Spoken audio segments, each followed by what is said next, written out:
Ya, ya,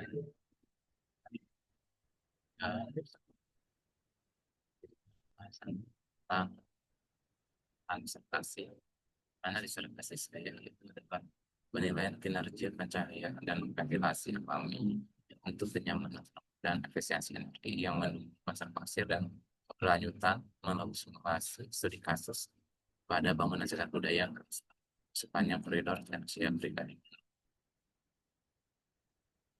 Nah, di dalam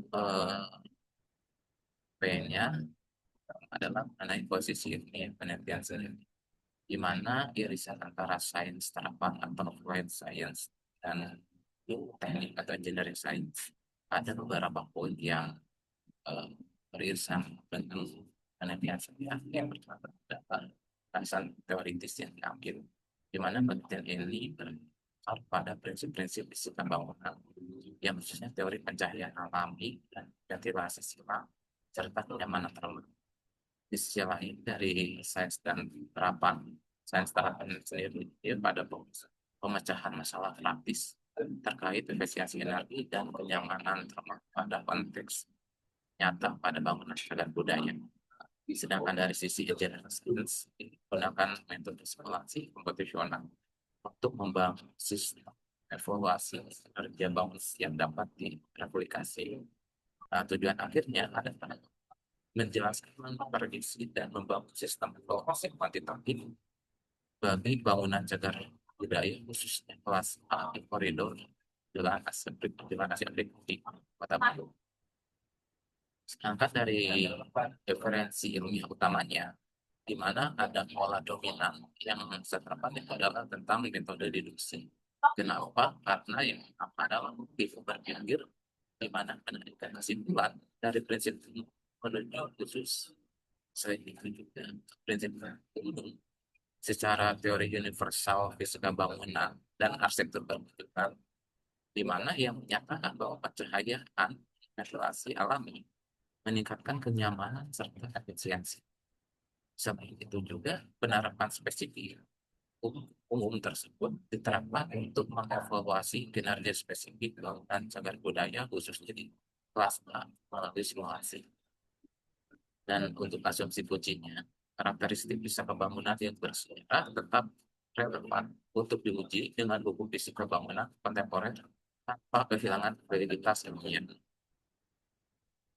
Model penjelasan ilmiah sendiri ada beberapa poin. Yang pertama, secara kasus kausal dan orientasi prediktif.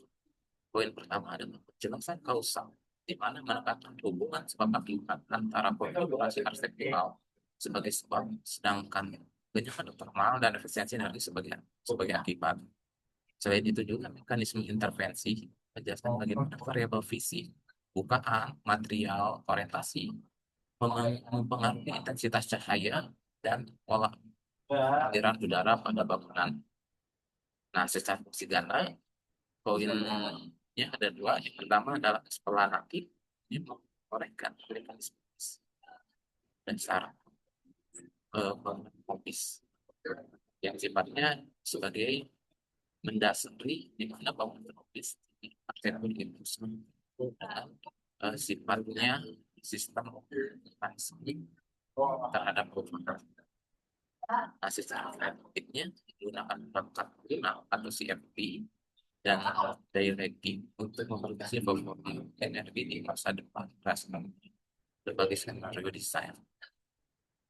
Nah, terhadap batasannya terhadap penelitian ada dua hal poin yang bisa menjadi batasan, di mana keterbatasan representasi dan dinamika model. Yang pertama adalah keterbatasan kasus studi, di mana penelitian terbatas pada koridor spesifik di Bandung, yaitu saya mengambil di Asia Afrika, sehingga hasil tidak dapat digeneralisasi secara langsung untuk semua tipologi cagar budaya Indonesia apapun modern. Yang kedua adalah penyederhanaan, di mana simulasi yang menggunakan asumsi iklim dan material yang disederhanakan sehingga tidak sepenuhnya menangkap dinamika adaptasi manusia, degradasi material, ataupun perubahan mikrolat. Baik, perkotaan yang fokus.